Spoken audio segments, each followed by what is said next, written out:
E aí, minha amiga aqui complementa. Meu primeiro esposo era muito ignorante. Não suportei. Agora vivo um outro relacionamento igual. Querida, você está falando uma coisa que traz um ensejo extraordinário. Eu não vou nem passar para a próxima questão aqui, porque essa sua questão ela traz aqui uma boa reflexão para a gente. O que acontece? Frequentemente a gente sai de um primeiro relacionamento e acaba repetindo a mesma coisa no segundo relacionamento, porque a gente não aprende o que significa e como operacionalizar na vida o princípio de vida ensinado por Jesus sobre os frutos. Já ouviu falar? Jesus disse: pelos frutos os conhecereis. Não se colhem uvas de espinheiros e nem figos de abrolhos. O que ele está querendo dizer é que você pode duvidar se você está lidando com uma mangueira ou com uma macieira até o dia em que a árvore dá o fruto. Uma vez dando fruto, mangueira é mangueira, macieira é macieira. E não se colhem uvas de espinheiros, porque toda vez que você for no espinheiro procurar uva, além de se frustrar por não encontrar, você ainda se espeta. Mas a pergunta que aqui se faz, minha amiga, é: quem aprendeu a traduzir e a discernir a vida e o próximo pelos frutos? O que nos ensinam no dia a dia, e as pessoas mais criteriosas que eu conheço, elas desenvolvem, no máximo, critérios. Só que esses critérios que essas pessoas desenvolvem são critérios externos, exteriores. Eles caracterizam muito mais elementos externos do que algo que esteja associado com a essência do sujeito.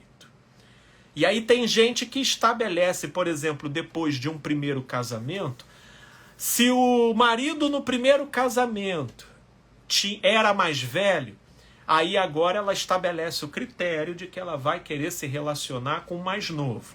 Se era mais novo, vice-versa. Se era uma pessoa com dificuldades financeiras, agora ela quer uma pessoa com emprego, com dinheiro, estabilizada na vida. Se era uma pessoa que tinha uma barriga mais acentuada, agora ela quer alguém com barriga tanquinho. Entendeu? E aí as pessoas vão estabelecendo critérios. Quero uma pessoa sem filho. Quero uma pessoa que more aqui no meu bairro. Tudo isso são critérios, ok? Quero uma pessoa com a condição social X. E aí, por exemplo, você já colocou aqui, por exemplo, que o seu primeiro esposo era muito ignorante. O outro relacionamento agora é igual. Se você sai desse segundo relacionamento, a probabilidade agora é de você se envolver apenas com um homem que seja pura seda de simpático. Ok, tudo isso tem elemento, porque a gente tende a caminhar por essas características, mas deixa eu te falar, isso não é fruto. O que é fruto? Lá no livro de Gálatas, no capítulo 5, o apóstolo Paulo fala acerca dos frutos da carne e dos frutos do espírito. E o modo como ele descreve isso são de características, essas sim, associadas à essência do sujeito. No que diz respeito à da carne, inveja, ciúmes, dissensões, porfias, lascívias, glutonarias, que se refere a descontrole de ingestão e de comida, E no que diz respeito aos frutos do Espírito, amor, paz, longanimidade, benignidade, fidelidade. Isso são frutos. Perceba que para perceber frutos, você precisa conviver. Para satisfazer boa parte dos critérios que as pessoas estabelecem para iniciar uma relação, sinceramente, basta você checar o currículo do sujeito no Tinder, que você já tem todas as informações. Basta você dar uma stalkeada no Instagram e no Facebook, que você já vê mais ou menos a classe social dele, que você já vê se, enfim, se ele tem filho, se ele não tem. Você já consegue depreender boa parte desses elementos exteriores. Mas fruto, não. Fruto você não consegue depreender via redes sociais. Fruto você só depreende caminhando junto. E aqui eu deixo uma dica. Fruto é aquela expressão da pessoa quando ela está desarmada e despreocupada de ser rejeitada e condenada. O fruto ele vai se expressar nesse momento.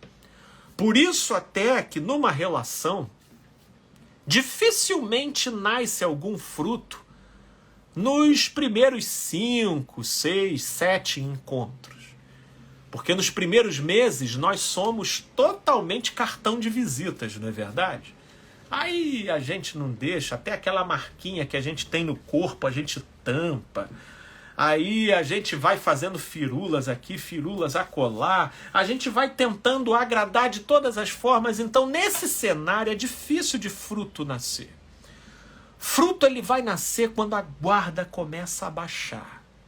E aí, vamos aqui só aventar aqui alguns exemplos, só para você conseguir visualizar. Eu quero que vocês só visualizem a coisa. Aí vocês já estão lá numa interação, aí você vai com o sujeito para o cinema. Aí chegando lá no cinema, tá passando filme, e aí o cara vai lá e agride a mulher, e aí tá vocês dois lá no mó love, o cara vira e fala, mereceu, mereceu. Aí você já, pum, tem um fruto nascendo ali. Tem um fruto. Pum, extravasou. Mas aí tem muita gente que não observa esse fruto. Esse fruto em si não é nada. Sozinho ele nada representa. Isso é um indicativo sutil, que geralmente vai se interconectar com uma série de outras coisas que depois de um bom tempo a pessoa se lembra disso e percebe que aquele evento lá no cinema já tinha dado a fita todinha do que ela iria encarar no futuro. Porque o fruto é essa coisa que vaza. Ela vaza, ela sai. Eu tive uma vez eu lidei com um caso uma vez de uma pessoa que conheceu outra no Tinder, né? Porque nessas horas, quem fica avaliando outras pessoas pela via de critérios externos, ela engole esse tipo de coisa. Porque, por exemplo, poderia acontecer essa situação no cinema com ela e até causar uma estranheza nela, do tipo, que opinião é essa?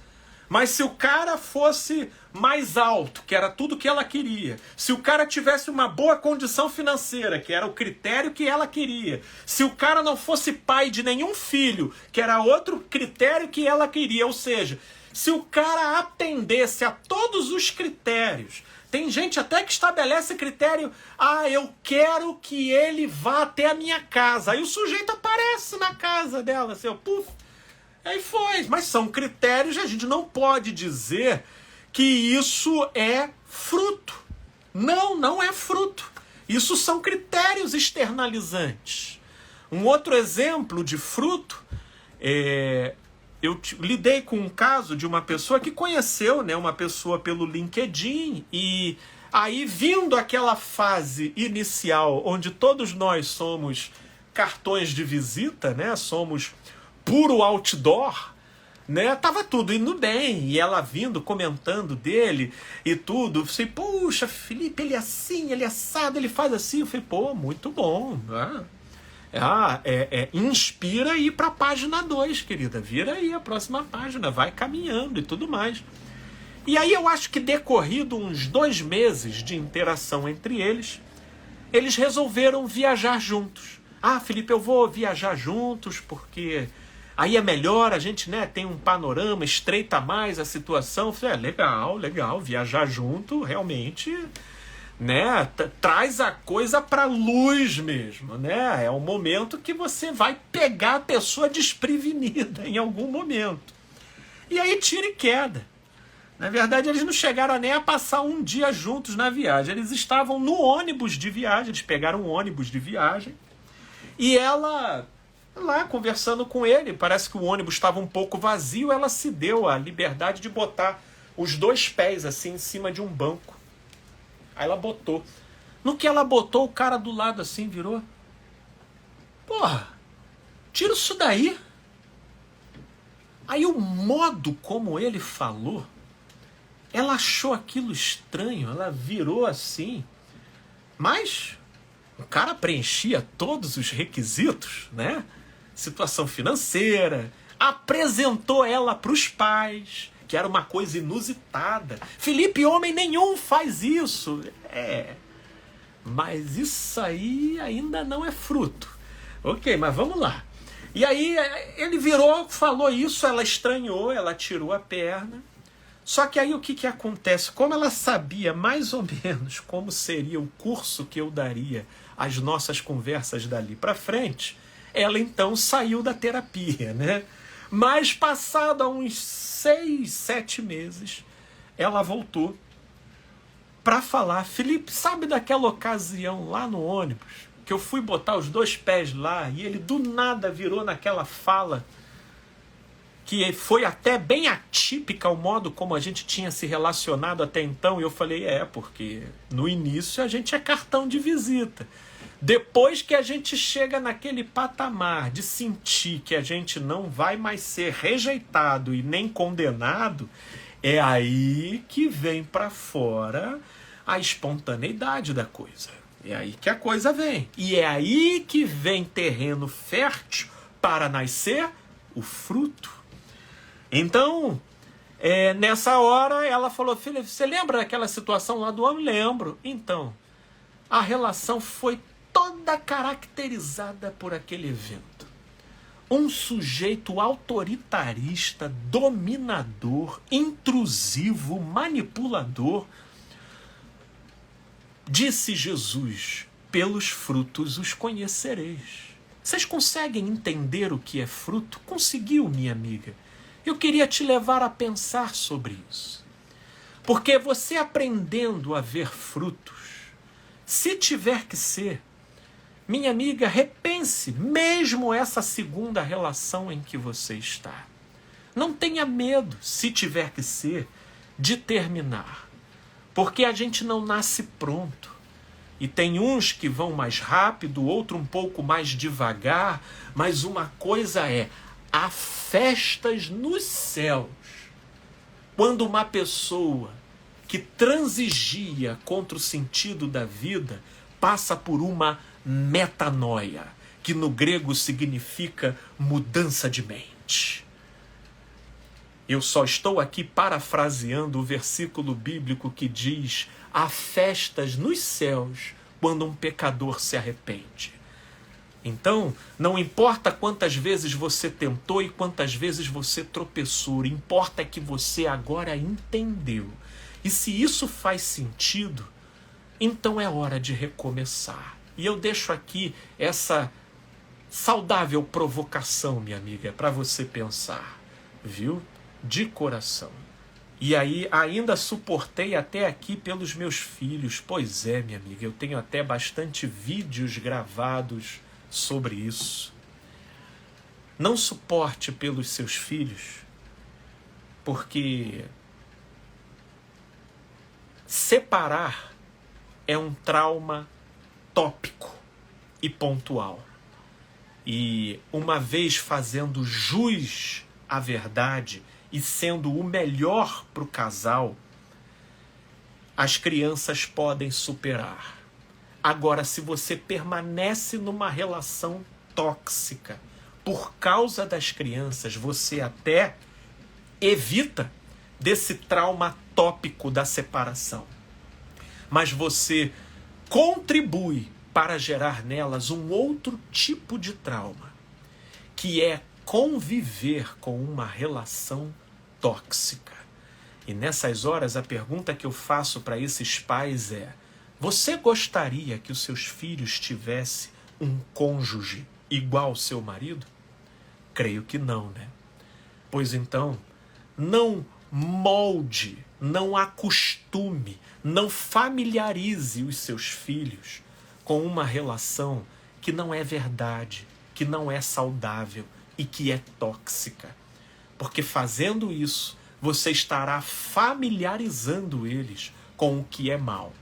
E aí, chegando lá na frente, eles ficam sem dispositivos de discernimento para alertarem eles em relação à rabuda.